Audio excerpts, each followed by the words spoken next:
এর কারণ কি বলতে পারে? আমাদের গুনার কারণে আমাদের মধ্যে ইনসাফ নাই। একটা ঘটনা যদি আপনাদের সম্মুখে আমি বলি, আপনারা সবাই বুঝতে পারবে। এক বুজুর্গ ছিল,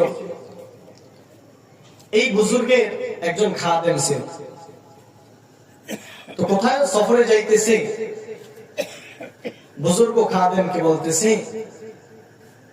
চলো আমরা সফরে যাই, বিভিন্ন জায়গায় যাইব।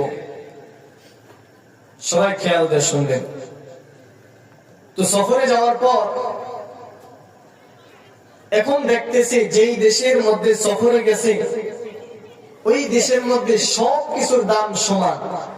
মনে করেন তেলের দাম 2 টাকা, ঘিয়ের দাম 2 টাকা, সবকিছু আপনি ইন টোটাল যা কিছুই ক্রয় করবেন সবকিছুর দাম কয় টাকা? 2 টাকা। এখন বলেন সবকিছুর দাম যদি 2 টাকা হয় তাহলে ওই দেশে কি কোনো ইনসাফ আছে? আছে? ইনসাফ নাই। তো এই বুজুর্গ তার খাদেমকে বলতেছে যে দেখো, যেই দেশের মধ্যে আমরা আসলাম এই দেশের মধ্যে তো ইনসাফ নাই।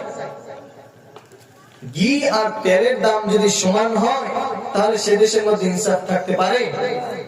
পারে না। তো বুজুর্গ খাদেমকে বলল, যেখান থেকে আমরা অন্য দেশে চলে যাই। খাদেম বলতেছে, আমি এই দেশ থেকে অন্য দেশে যাইব না। কারণ হইল আমার শরীরের মধ্যে তেমন কোনো পাওয়ার না।